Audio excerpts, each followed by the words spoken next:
Vamos a ver el método de mallas. El método de mallas es un método que nos permite sistematizar el planteo de ecuaciones. ¿Por qué quiero sistematizar? Porque si yo planteo siempre de la misma forma las ecuaciones, logro de alguna forma hacerlo que sea automático. Miro un circuito y le planteo las ecuaciones. Eso nos va a permitir poner todo el enfoque de pensar en analizar cómo se comporta ese circuito físicamente, no a partir de los resultados de cuentas. Y al hacerlo sistemático nos va a permitir que podamos verificar mucho más fácil si cometimos algún error o no cuando lo planteamos. Lo vamos a ver a partir del ejercicio 15. En la 15 nos piden encontrar estas dos corrientes de malla. ¿Qué es una corriente de malla? Una corriente de malla es una abstracción que hacemos de decir, bueno, por esta malla solo circula esta corriente I1 y por esta malla solo circula esta corriente I2. Acá en el medio pasa algo entre estas dos corrientes y lo tengo en cuenta, porque sé que en definitiva por esta R no circula ni esta corriente de malla I1 ni esta corriente de malla I2, sino que el valor de la corriente que circula por acá es una diferencia entre estas dos corrientes, o sea, es la resta.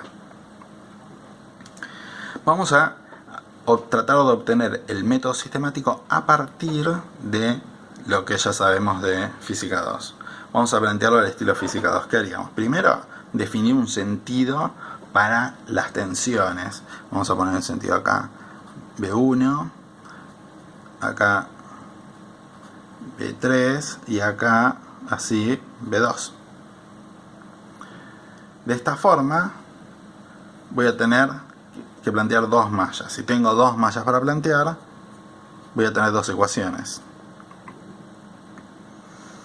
Voy a saber que la suma, voy a plantear la ley de Kirchhoff de tensiones. Entonces sé que 0 es la suma de subidas menos las caídas. 8 es una subida, B1 es caída, B2 es caída. Me queda así la primera ecuación. La segunda ecuación también sé que va a ser 0 y empiezo acá.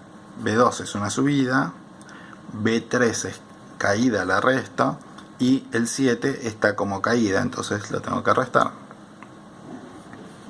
A partir de esto voy a tratar de ordenarlo un poco para llevarlo a una forma que me permita obtener este método sistemático. Acordémonos que el sentido de referencia que vamos a usar para la ley de Ohm es que si tengo esta corriente y esta tensión, la ley de Ohm es R por I es igual a B. Siempre nos tenemos que acordar de esta. Es algo de lo que vamos a tratar de zafar, de tener que andar pensando en los sentidos de referencia todo el tiempo. Entonces tengo la ecuación 1 y la ecuación 2. La ecuación 1 la podemos escribir como 8 es igual a B1 más B2. De esta forma lo que tengo es la fuente de tensión de un lado y las tensiones de las resistencias por otro lado. Si me acuerdo de la ley de Ohm, voy poniendo acá que I1 por R1 es B1, pero B2 es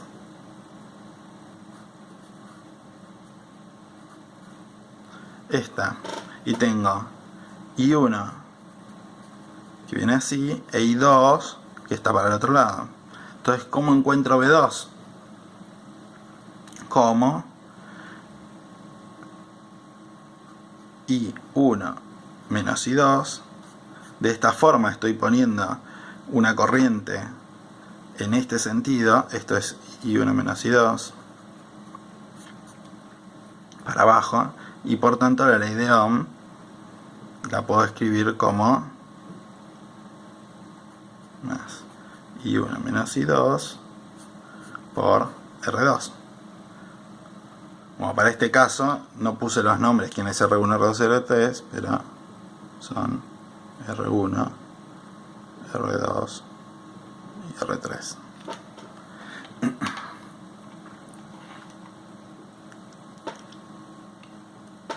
lo ordeno un poco más. Como lo que quiero obtener en definitiva son corrientes, me va a convenir ordenar las I1 con las I1, las I2 con las I2. Entonces voy a tener I1 por R1 más R2 menos I2 por R2. Voy a la segunda ecuación. Lo ordeno de una forma equivalente a esta. Me queda menos 7 es igual a menos B2 más B3. Si esto lo escribimos en función de las corrientes, nos queda que B2, que era I1 menos I2 por R3, menos por este menos, más B3, que es I2 por R3. Porque el sentido de referencia es el que nosotros estamos diciendo acá. Si esto lo ordeno un poquito, para llevarlo luego de esta forma, nos va a quedar, por un lado, menos I1 por R2 más I2 por R2 más R3. Si miramos, estas dos ecuaciones tienen algo que nos permitiría empezar a pensar en algo sistemático. Esta parte es la corriente de la malla que estoy mirando por la suma de las resistencias que están en esa propia malla. Y en este caso pasa lo mismo. Para la corriente I2 tengo la corriente de la malla que estoy mirando, I2, por la suma de todos los elementos que están en esa malla, por todos los elementos resistivos. Y de este lado tengo las fuentes 8 y menos 7. ¿Por qué menos 7? Porque en el sentido que puse I2 es una caída y esto es una subida.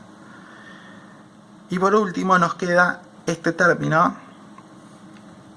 que es la corriente de la malla que no estoy mirando por el elemento que es compartido.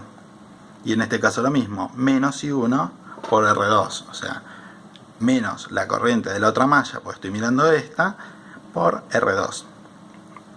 Notemos que queda simétrico. Esto va a seguir pasando mientras estemos hablando de resistencias y fuentes independientes. Vamos a tratar de escribir esto siguiendo esta regla, siguiendo que la malla es fuentes igual, acá vamos a anotar ojo signo, corriente de la malla por sumatoria de resistencias de la malla menos corriente de otra malla por la sumatoria de resistencias compartidas. Si tengo más mallas que 2, voy a tener varios de estos términos. Entonces vamos a tratar de plantear esto que vimos de vuelta. ¿Tengo dos mallas? Tengo dos iguales. De la izquierda del igual, ¿qué iba? Iban las fuentes. Cuidado con el signo. En la malla 1, vamos a ponerle 1 y 2. En la malla 1 tengo una tensión de 8. En la malla 2 tengo una fuente que la veo como una caída, entonces es de menos 7. Perfecto. Después que iba la corriente de la propia malla por la suma de las resistencias de la malla. Vamos a la ecuación 1 de la malla 1. Es I1 es la corriente de la malla por la sumatoria de los elementos de esta, que es 1 kilo ohm más 2 kilo ohm. Es importante, al menos de mi punto de vista, cuando uno hace esto, no hacer la suma.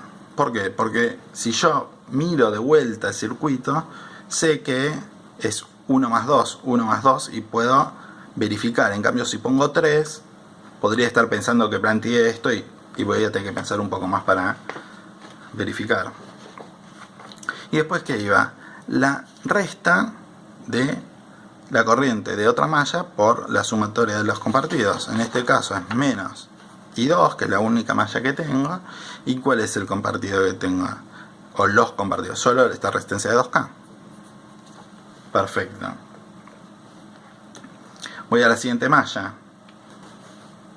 De vuelta tengo que poner la corriente de la propia malla por la suma de resistencia de las mallas. Solo por una cuestión de orden voy a poner I2 acá. Y voy a decir es 2 más 3K. 2K más 3K. Más, y ¿quién? Menos la corriente de la otra malla por la suma de los compartidos. O sea, menos y 1, pues en este caso es 2, por ¿quién está como elemento compartido entre las dos? Un K. De esta forma, fíjense que no tuve que poner ningún sentido de referencia para las tensiones en las resistencias. Y no tuve que pensar si estaba la corriente en el sentido de referencia apropiado para hacer la ley de Ohm.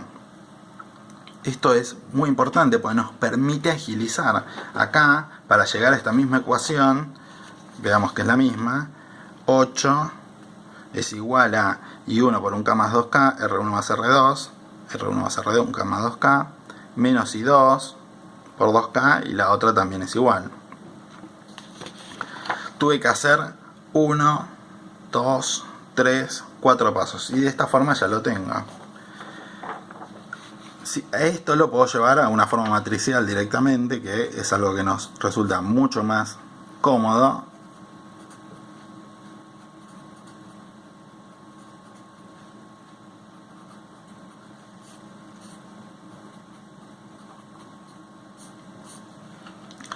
Y esto, vemos esta simetría de que hablábamos, es una matriz simétrica.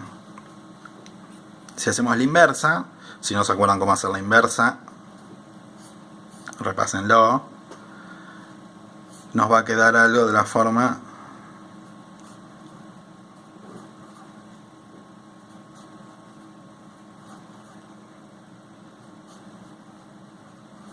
esto es como los programas de cocina, esto ya está hecho desde antes y por eso se los copio.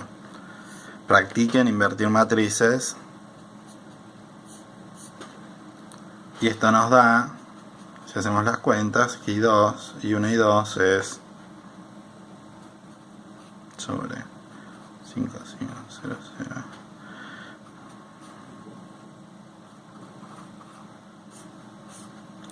O aproximadamente 2,363 mA y menos 454,55 microamperes.